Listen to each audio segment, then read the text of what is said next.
তারা কি death certificate দিছে না না দিছে না, দেন না তো, পয়সা টয়সা সব নিছে না, টাকা পয়সা ক্লিয়ার, এবার ডেথ সার্টিফিকেট দেন না। প্রতিরোধ তো জানাইছে, তারা তো কিছু করতে পারবে না।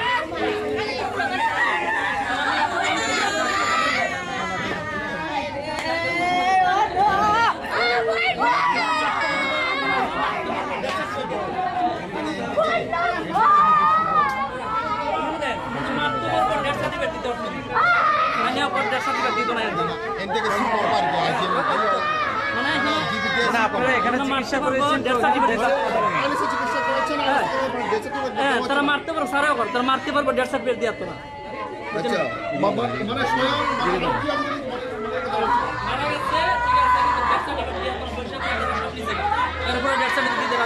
মানে আরো পাইতো আসিল আর লাখ 2 লাখ দিলে এরপর পাইলাম না ডেথ সার্টিফিকেট, আরো পাইতো।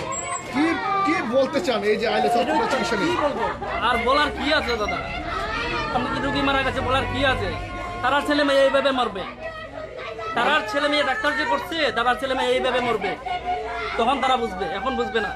তারা ছেলে মেয়ে সেম ঘটনায় মরবে, মা বাবা সব মরবে। আপনাদের অভিযোগ কি মৃত রোগীকে তারা চিকিৎসা করেছে? চিকিৎসা করেছে, ডেথ সার্টিফিকেট পর্যন্ত দিচ্ছে না তারা। তারা ছেলে মেয়ে এইভাবে মরবে, তারাও ডেথ সার্টিফিকেট পাবে না। মানে কি মৃত রোগীকে মানে সুস্থ বানিয়ে রোগীর কাছ থেকে মোটা অঙ্কের টাকা নিয়েছে আইলেস কর্তৃপক্ষ, এই তো অভিযোগ। নিয়েছে, মারা গেছে মৃত রোগীকে চিকিৎসা করে কিভাবে টাকা আদায় করতে হয় এটা আইএলএস কর্তৃপক্ষ ভালোভাবে জানে। মৃত রোগীকে কিভাবে চিকিৎসা করে টাকা আদায় করতে হয় আইএলএস কর্তৃপক্ষ ভালো করে জানে, এবং প্রশাসনের কাছে একটাই অনুরোধ যে এই সব জিনিস তীব্রতে বন্ধ হয়। সাধারণ মানুষ কোথায় যাবে বলেন, কোথায় যাবে সাধারণ মানুষ? হ্যাঁ, জিবি থেকে বলে দিয়েছে ডক্টর নিয়ে আপনারা অন্য জায়গায় স্থানান্তরিত করুন।